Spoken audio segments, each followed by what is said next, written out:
I'm really, really happy and excited to let everybody know that we have Dennis Wingo here speaking today. Dennis is the CEO of Skycorp Incorporated, and he spent the last over a year, on this ISEE-3 Reboot Project, which I'm sure you guys have been following the website and seeing the news up until I think they had a post about it this morning. So with that, I will hand things over to Dennis. Thank you, and thanks for having me today. And since I'm here at Google, I must put on my uniform. I am a Google Glass Explorer, so okay, Glass, take picture. So I really appreciate being here today, and everybody that's watching over the internet, and including some of our direct collaborators at Google. As a matter of fact, it's interesting, when you said a year, I'm going, yeah, but I'm going, no. We started this project literally, I read a blog post in February that this spacecraft was going to come by the Earth. They weren't going to be able to save it because it was impossible to save, because NASA had gotten rid of all the equipment in the 1990s and they didn't have a way to do anything anymore, and so we're just going to watch it go by silently in the night. And I'm going, wait a minute. You know, I've got this character flaw that when somebody says something's impossible, I got to at least look at it and see what's up. And just to give you a little bit of background about me, it's not the first time that we've adopted an impossible project. In 1990, they said it was impossible for a hard drive to be able to work on the space shuttle. And I'm going, why? Because I used to work for a hard drive manufacturer. And we ended up flying the first Macintosh that ever flew on the space shuttle in space with big old 5 1/4, 1 gigabyte hard drives, and we made that work. And a couple of years later, my university said, you know, it's impossible. Students have never, ever, ever raised the money to build a satellite. We're lucky to raise $20,000 for lights on the soccer field here. And we ended up raising $6.6 million in cash and in-kind contributions and built the first student satellite that NASA ever supported. So I've got kind of a history of doing stuff like that, and I have a very long history in engineering. I started to work in computers back when we called them microcomputers, even before that infamous day in August of 1981 when IBM foisted the IBM PC on us. And so this February, I read that blog and I'm going, well, why? Because I kind of knew about the spacecraft, and it's February of this year, not last year. I'm going, why?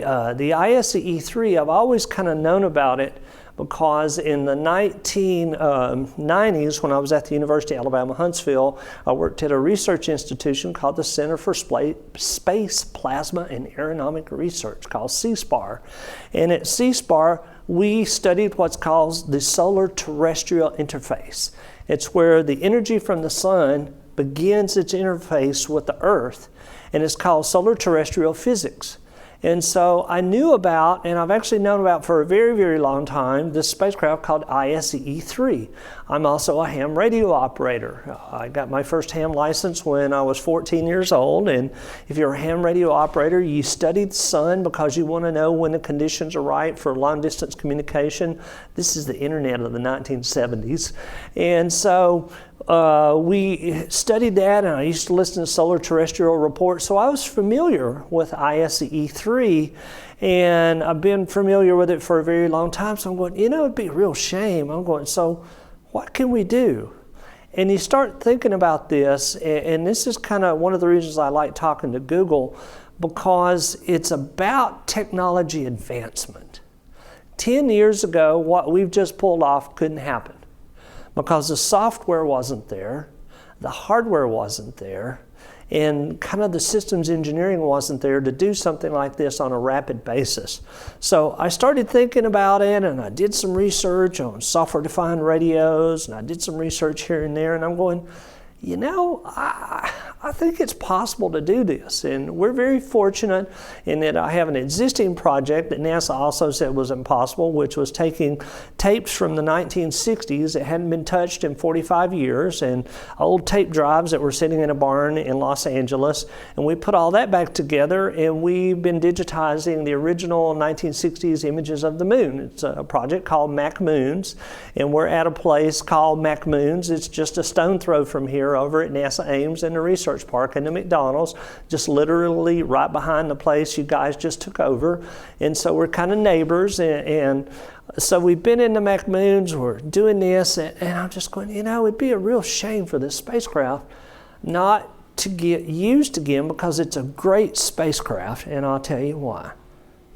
This is ISEE-3.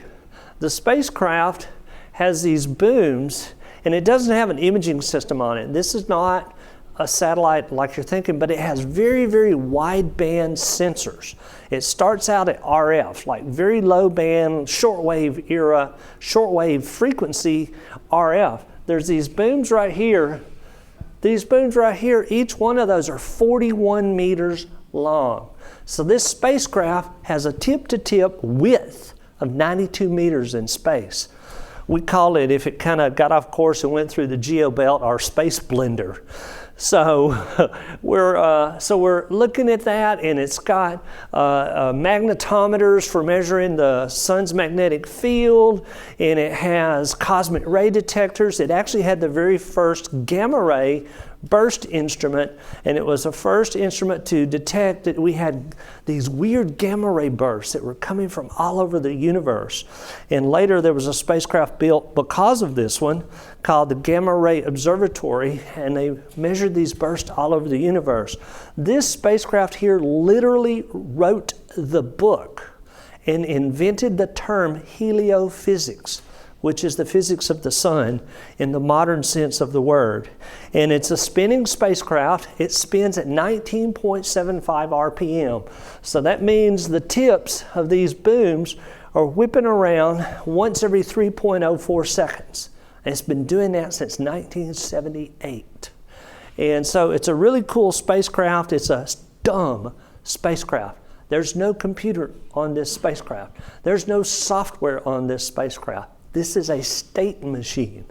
It's basically what it is. It's got a ROM, so they have a few little stored things, but it doesn't, there's no ALU, there's no processing, there's no code. It's all done in what anybody who's been around that long, it's 1970s era CMOS chips. And so it's a very dumb spacecraft, and the way that this used to work back in the day, you had dumb spacecraft and very smart people on the ground, a whole bunch of them, that controlled a really dumb spacecraft. Well, we didn't have the money for that, and we didn't have all this, so we're going, what can we do? So we started talking to NASA, and fortunately we know people like Dr. John Grunsfeld, who's the Associate Administrator for Science, and if you read the thing, they're looking at shutting down the Lunar Reconnaissance Orbiter, they're looking at shutting down Cassini and rovers on Mars. NASA didn't have any money to put into this, even if they did have the equipment. So we talked to NASA, and on April the 10th of this year, we had a teleconference with NASA, and they said, and they told everybody who was interested, and there's a lot of people interested in this spacecraft at NASA because most of the senior management at NASA today cut their teeth on this spacecraft or its companions. There was actually 3 spacecraft launched at the same time. 2 were in Earth orbit, and this was out at about 1 million kilometers away. And so this is what the spacecraft looked like back in 1978 before they launched it. And then this is a pretty graphic from one of its missions. And here's another real cool picture. We just got this yesterday, and these people start to send us stuff. And we just got this yesterday. This is some of the team members that put this spacecraft together before launch. And so we're starting to gather these pictures. So it's not a big spacecraft. And it was actually in the era that NASA didn't have much money. NASA was spending all of its money in the mid to late 1970s building the space shuttle, and so they didn't really have much money for science. And so this was a very, very inexpensive mission, and that's kind of caused a few of the problems we've had lately. But so here's the original mission. What this spacecraft did, it was one of 3 spacecraft. 2 were in Earth orbit, circling here between low Earth orbit and the Earth's magnetosphere to measure all of these parameters from cosmic rays, gamma rays, magnetic fields, everything about the Earth. And then you had 1 spacecraft that was all the way out here, about 1.5 million kilometers closer to the sun than the Earth, in the Earth-Sun libration point called L1, which is a gravitationally stable area about 1.5 million kilometers away. But see, the sun's in the way, so what they had to do, the spacecraft had to orbit the libration point in order to get out of the interference of the sun, because the sun puts out more radio energy at radio frequencies than anything else in the solar system. And so they had to orbit this point at about 600,000 miles away from it. And so it sat there, it measured the sun during the peak of what's called solar cycle 21 in 1980, and in companionship with these other spacecraft, studied all of these parameters. Well, back then, these spacecraft really didn't last all that long. It was only a 3-year mission. And so around 1981, 1982, they started thinking, hey, what else can we do with this spacecraft? Because there was, and I remember this because I've always been a science geek and I always remember the NASA stuff. And at the time, NASA wanted to send a spacecraft to Halley's Comet. They didn't have the money, and they didn't build a spacecraft. And a lot of the NASA guys, kind of like me, were kind of, this is crap. We're going to figure out something to do. So what they did, they figured out a mission for this spacecraft. Think about what it took to figure out all the math for this course back in an era when you had a mainframe of maybe 1 meg of memory and maybe 100,000 flops of power. But there's a guy by the name of Dr. Bob Farquhar, who I really think should get the Nobel Prize for this alone, who figured out that by doing several flybys of the Earth and flybys of the Moon, that you could gain enough orbital energy to fly by the Moon, and they did their final flyby in September of 1983 to go and catch a comet. And they caught this comet on September the 11th, 1985. It was the very first comet encounter that any spacecraft had ever had, a year before the Halleys. So the US, go USA kind of stuff. The USA was the first country ever to get close to a comet. And they navigated this spacecraft that was not designed for interplanetary flight within 8,000 kilometers of the nucleus of this comet. Way cool. And it was just amazing. And I remember it at the time, but they didn't have an imaging system on it. It was just all of these, but they got a lot of really good data. And if you go to look at the NASA Technical Report Server, what you will find is that there's literally thousands of papers written by people who worked on this satellite, because literally it wrote many books on these subjects. And then in March of 1986, it encountered the, I got a clock here. It encountered the comet Halley, but at about 21 million kilometers.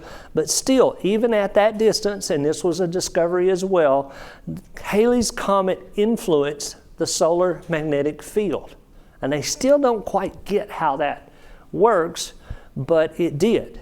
And so after this encounter, this spacecraft is in a heliocentric orbit about 354 days, with the Earth at 365 days. And so these are 2 ellipses. And what they started calculating is, can we bring this back to the Earth? Well, they calculated and they set it up and they did the thruster firings in 1986. And the last thruster firing was in February of 1987 for this spacecraft to fly by the Moon at about 1830 UTC on August the 14th, 2014. Do you know how far off course this spacecraft is right now? 20,000 kilometers after 27 years. Come on, guys. Could we do any better than that? These guys got it. 20,000 kilometers off course in 24 billion miles of travel. just mind-blowing, mind-blowing.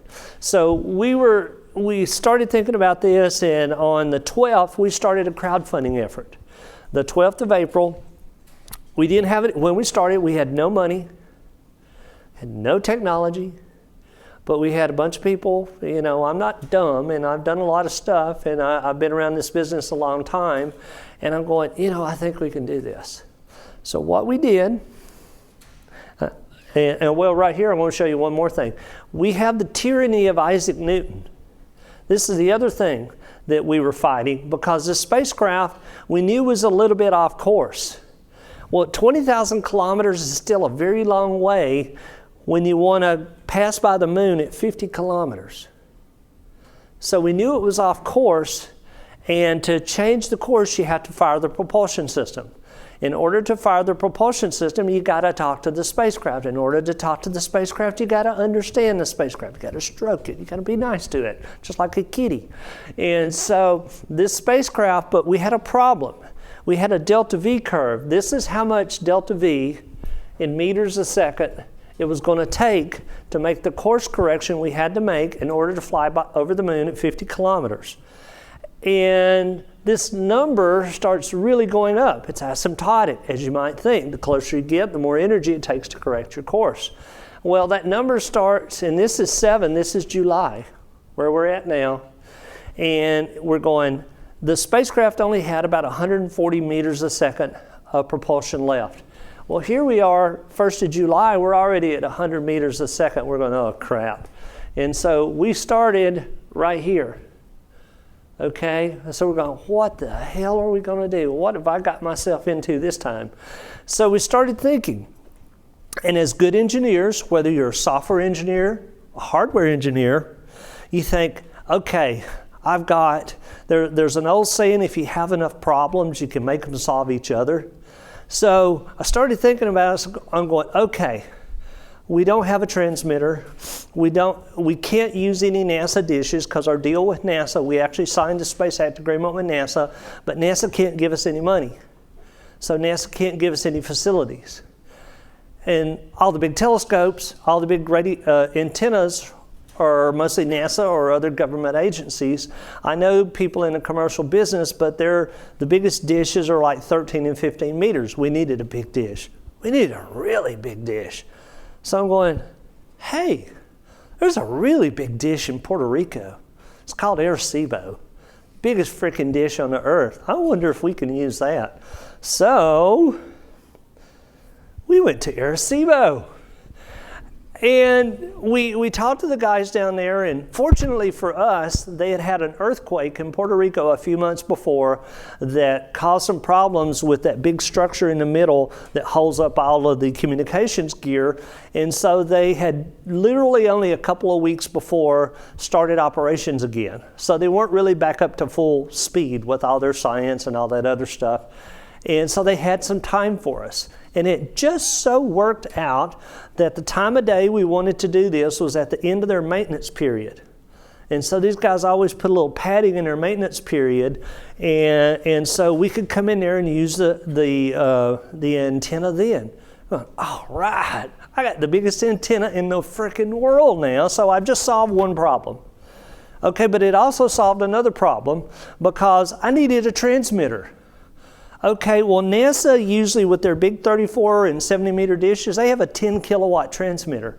Anybody got a clue what the lead time and cost of one of those suckers is? It wasn't going to happen. Well, Arecibo to the rescue again, only needed a 400 watt transmitter. Talked to some people on the internet, found a guy in Germany who built power amplifiers for ham radio. I said, I need one in 2 weeks. He said, okay, and I think I about drove him crazy because I think he signed up for something impossible as well. And he was about a week late, but we still got it. And at the end of, it was May 29th. Now, we started the project on April 12th. I swear to God, we hadn't written a line of code, hadn't built a piece of hardware. May 29th. Success. We commanded the spacecraft to go into engineering telemetry mode. One of the cool things about the spacecraft that the guys had done who built it before or who had operated it before, they left the transmitter zone. So that was a beacon that we could lock onto. Well, we found out that the ephemeris that NASA had was wrong. The spacecraft wasn't exactly where it was supposed to be. But another side benefit of Arecibo, how many of you guys, any of you guys here communications engineers, know anything about communications? Well, okay, think of a dish, think of a telescope, think of anything like that. You have what's called a beam width. Okay, so if I got a small antenna, I got a really wide beam width.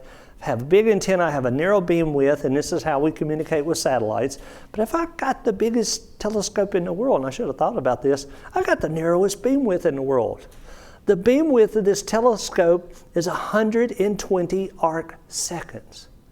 So I got to point that sucker really accurately. And you ask, how the hell do you point a dish that's anchored on the Earth?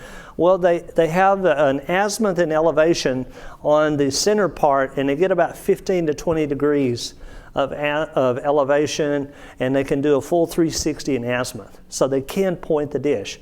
We've got a 120 arc second, but that's accurate enough that we could do what's called passive Doppler. And so they could point the telescope, and they point it the next day, and point it the next day. And so just like the guys who find asteroids and comets, and they don't have transmitters on them, and this is how they determine their orbits. And so we were able to get a better fix on the orbit, and guess what? This asymptote number turned out to not be anywhere near as bad. This was based on 250,000 miles off course. NASA didn't have confidence in themselves, but when we're only 20,000 miles off or 20,000 kilometers off course, when I do, we're going to look, and I'm going to jump ahead, we're going to try to do a burn tomorrow, we're down here. Whew.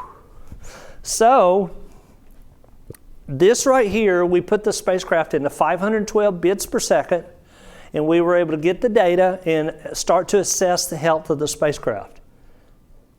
Not that data. But I want to show you right here, this is how we did it. This is a company that's right here locally called ISEE Research. They're right over here in Sunnyvale. They're owned by National Instruments. You guys didn't buy them, somebody else did. And they build a software-defined radio called the N210 USRP. It has about 400 megahertz of bandwidth and can go up to about 6 gigahertz. So this right here was our radio.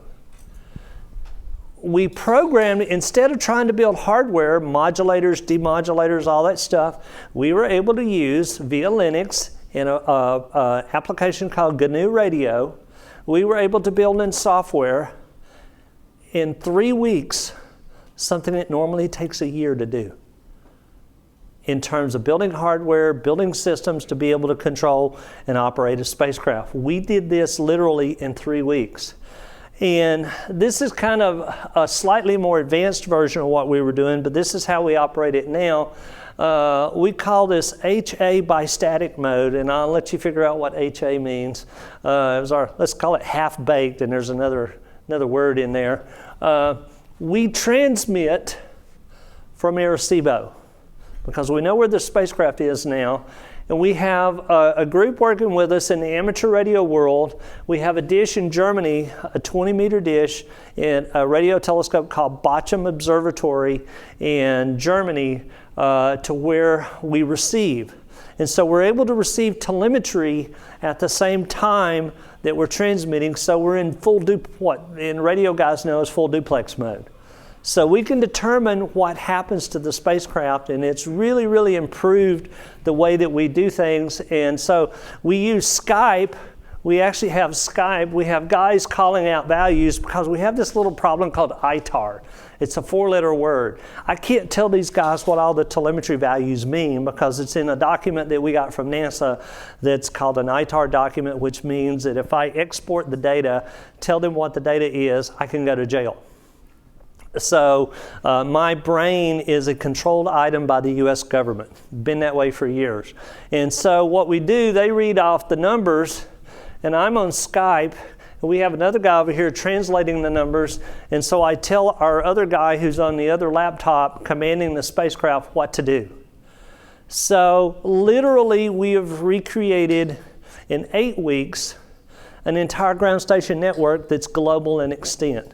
We have other ground stations, one's at Morehead State in Kentucky. We work with the SETI guys. We've got some other dishes that we were just offered. So this is kind of how we operate the spacecraft. This right here tells you a little bit about what we actually did. This is called a waterfall plot. And what a waterfall plot is, it's looking at the carrier from the spacecraft along with its Doppler. Because a spacecraft moving through space will have a Doppler effect on its carrier, and we can measure that, and you do a waterfall plot so you can follow it.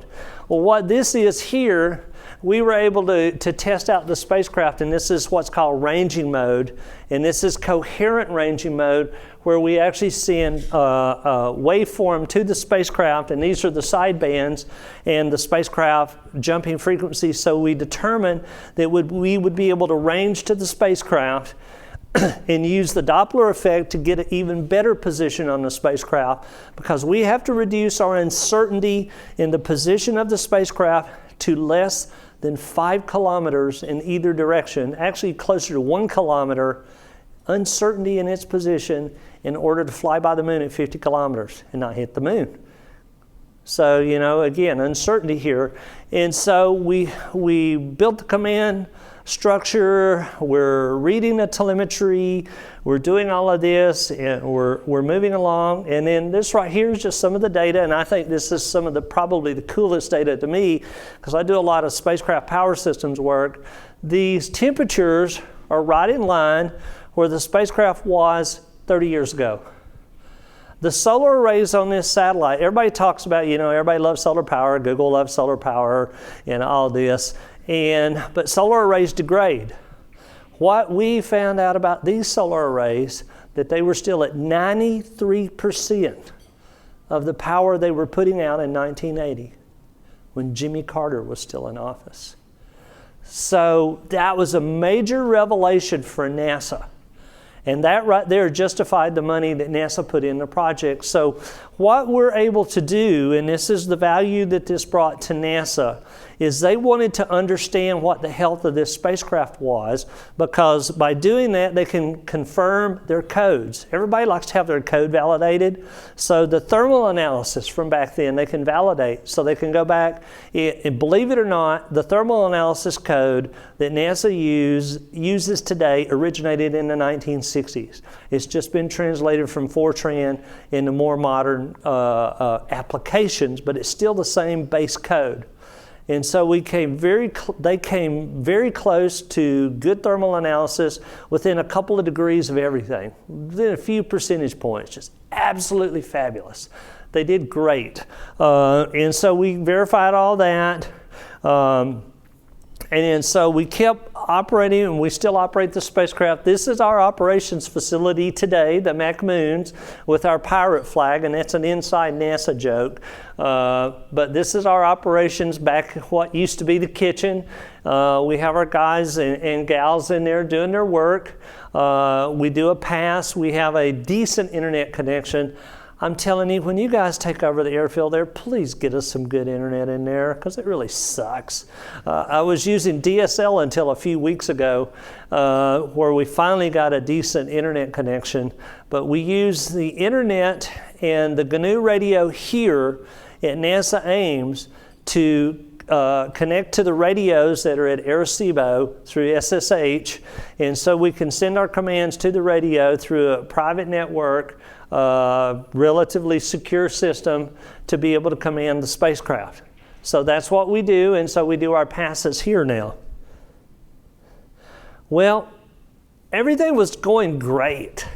We were doing good. We tested the propulsion system. We spun the spacecraft up from 19.16 RPM. It had slowed down a little bit over 27 years to 19.75. It worked great. And last week we're all going, we hit the button for the final propulsion maneuver to put it on course to fly by the moon at 50 kilometers on August 10th. And this is what happened. This is kind of like pressing the gas on your electric car when your battery's about 95% dead. It has a similar effect. Well, it turned out we had a problem. And we have been debugging that problem. And here is and I just put out an article on this on my WordPress site and on our spacecollege.org site. I've come to a realization. And this is partly because of the people here in this room and on this campus and everywhere else.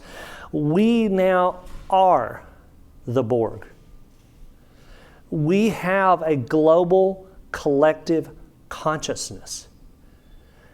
And how that worked in this instance is that I'm not a hydrazine propulsion. I got to see which one I have. Okay, I'm not a hydrazine propulsion guy. My expertise is mostly, I'm a systems engineer, I'm a systems architect. My detailed experience is in communications, computers, and power systems on spacecraft and in the computer industry. I worked 20 years in the computer industry before I ever started playing with space. And so I wanted some help. So what we did, we put out a blog post on Space College and NASA Watch in 2 or 3 places. We need help. Within 2 hours, I had 90% of the biggest experts in the world, both from U.S. industry, aerospace industry, from NASA, from DoD, as well as international, to help us with our problem. Instantly. Almost instantly. So we were able to take our telemetry and talk to these guys, and they kind of talked us through the issues, and we kind of sort of figured out that, okay, when this first happened, we were all depressed. We're going, oh, we're out of fuel. But now we figured out that we may have a problem with what's called the latch valves. And these are valves inside of the spacecraft that block the propellant tanks from the rest of the system. And there's details of why, but these guys that are top people in the world, we talked through all of the possibilities and came to the conclusion there are these little valves. So not only did we diagnose the problem of the satellite from that far away, we used the collective consciousness. And I will say that I'd say probably 98% of the professionals in the world are on the internet, probably 99%. That 99% in professional worlds, that is a brain trust, that is a collective consciousness that can help solve problems, can help do things. And I think this is a very profound observation and a very profound thing that we've been able to do here. But the bottom line is that we're going to go tomorrow, and we're going to go through Arecibo, and we're going to try the propulsion system again. We've got some things to try, and I think we have a pretty good chance of doing it right. So what are we doing? What are we doing here? And I'm going to show one slide here, and I'm just going to show it for a minute because my friends, we're actually working with Google Creative Labs right now. Google Creative Labs has been with us since the beginning, and I know sometimes people describe Google as an ant colony, and sometimes the ants don't know what the other ants are doing, but you have a great organization called Google Creative Labs, and we're working with them to build some interesting things that will be revealed soon. And you know how things are around here. We can't say everything, but real soon. And some of our collaborators, Suzanne Chambers and the guys are working with us, and we're going to have a Google Creative Labs crew at McMoon's tomorrow working with us. So we're having some fun there, and we're going to show some really cool stuff very soon, next month. And so I'm just going to show this again, but then I'm going to show where I'm going because we're getting up to that time, and I want to open it up for some questions. This is what I want to do. Why am I doing this? We want to do it, one, everybody said it was impossible, and we want to do stuff like this. The other is that I want to showcase my company. You guys know this. I don't know how many of you guys have your stock options, but everybody knows that that Google and other companies around here are vying for space right now. I know about Google Worldview. I know about O3B. I know about many of your projects, and I know about many of the other projects around here. Well, one of the things I want to do is say, hey, we know what we're doing. Our little company knows what we're doing. We do the impossible. My gig is doing stuff like this, building spacecraft on orbit. And that's just my little teaser because we know how to do it better than anybody else. People might say this is impossible. I'm telling you, this is how we're going to have ubiquitous global internet, not CubeSats. That's my part there. And with that, I'm going to open this for questions about ISEE-3 and what we're doing, because we got about 10, 15 minutes left, and so we got plenty of time for questions. I'm pretty sure you have seen this XKCD comics. So, is there any risk of someone hijacking your spacecraft? Well, they would have to know a lot more about the spacecraft and what you can find out. There actually is a lot of information about the spacecraft on the internet, but one thing that's not out there is the command codes. And those are actually ITAR controlled as well, so they're not out there. When we do our pipeline, we have there's a white list of IP and all, and yeah, somebody could probably break in, but why? It would take a lot of effort to replicate what we did, and at the end of the day, you couldn't have that much fun with it. Would you say satellite control systems have changed significantly? Like 20 years in the future, would it ever be possible to do this again, or is stuff more complex now? Yeah, the answer is yes, and here's why. One of the problems that we face is incomplete documentation. It's difficult. Modern spacecraft, and I want to use an example like Lunar Reconnaissance Orbiter. You would really have to have. So I'm going to kind of agree with you, but one of the problems is these spacecraft have safe modes that you can kind of start with and kind of build with and get into it. And now we keep documentation better. So we have a better, more ability to go in there and do that. But I think there is some merit in that. I certainly don't think we could have done it in 3 weeks. But at the same time, there's a lot of commercial satellites out there in the geo world, and one of the business areas that we're going to move into is controlling geosynchronous communication satellites. I think we can do that a lot cheaper than other folks, and so the answer is only a qualified yes. If the spacecraft continues on the same trajectory, what other things can you do with it other than controlling the propulsion? Can you get more science? Absolutely. Is it going to pass interesting areas or something? Yeah, we already have gotten our first science from the spacecraft, from the magnetometers. What this spacecraft has, if you're studying magnetic fields, you want more than a few data points. Well, right now we have a whole bunch of spacecraft in Earth orbit. We have a couple around Mars. Well, this one here gives us another baseline. We've already gotten some good magnetometer readings. When we put the spacecraft, even if we don't get it back in Earth orbit, we're going to leave the telemetry on, the science experiments on, and we'll be able to get that data, gamma ray bursts and things like this. And so, if you're looking at something that's 6 billion light years away, you want to have a bigger baseline in a couple of thousand kilometers or a couple of million kilometers to be able to determine the distance. So the answer is no matter what, we're going to get good science out of this. But what we hope to do is to put it back into a stable Earth orbit to where we can provide, as citizen scientists, this data to everyone. And that's kind of what we're working with, and I can't really say too much more about that. You mentioned the status of the solar panels. Do you have status on other things in the aircraft? For example, the memory, have there been bits flipped by cosmic rays and things like that? There ain't no memory. No memory.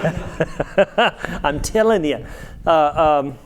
And I don't know how far back you go, but the way that it's like a super old printer. A printer those super old printers didn't have memory. You stuffed data into a register, and you read data out of a register.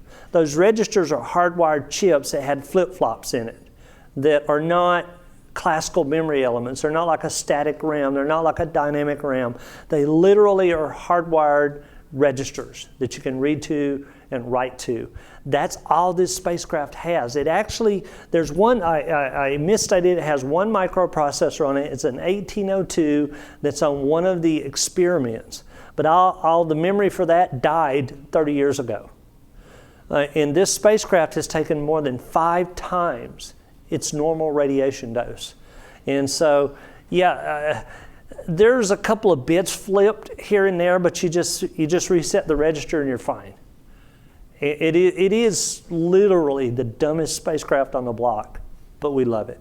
I enjoy your comment about the lack of documentation because I'm a technical writer and a former military historian. And what was really good is to organize the document for lessons learned.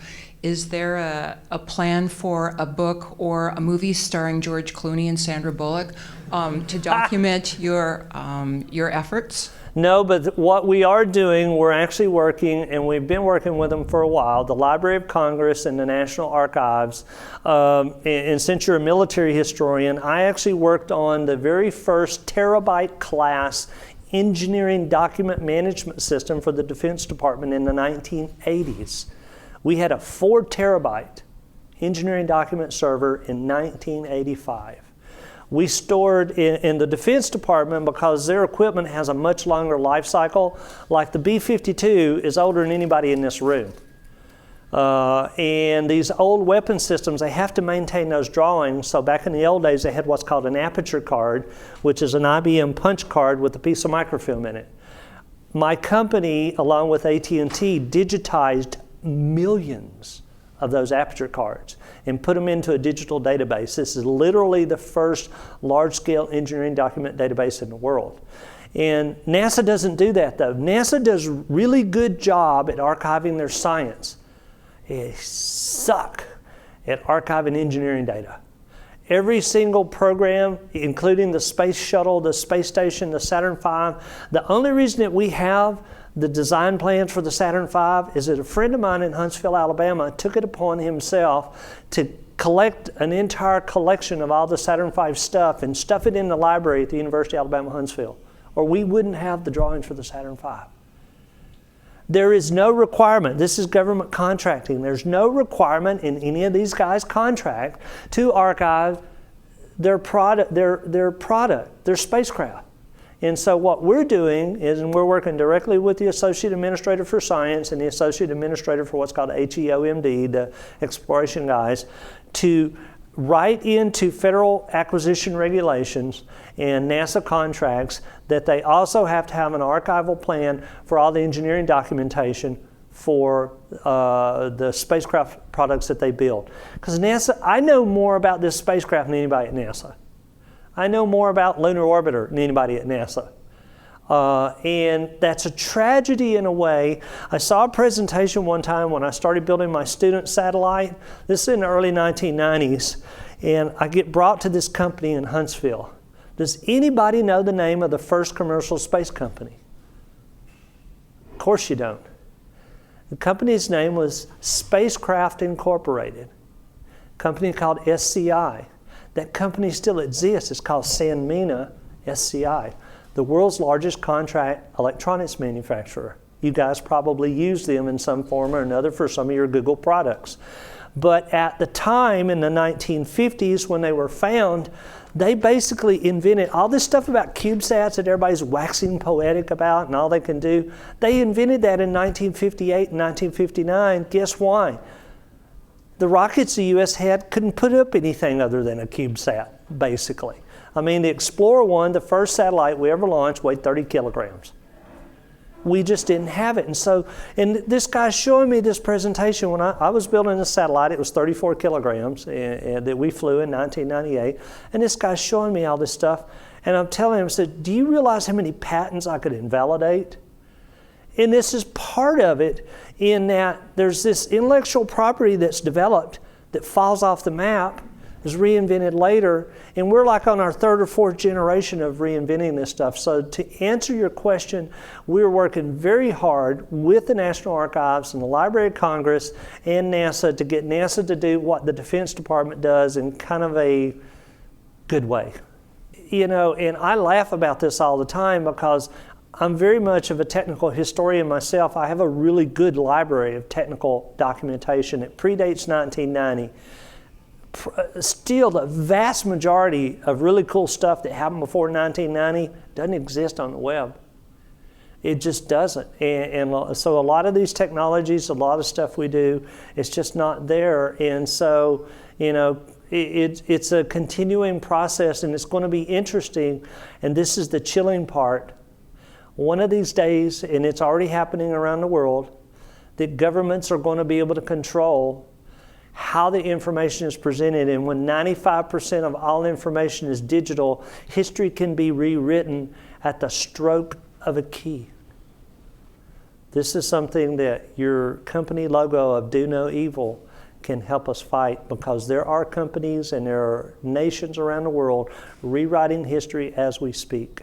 This is just a question. Do you have any gauge on the accuracy of the scientific instruments now? And I guess, do you have any way to calibrate them?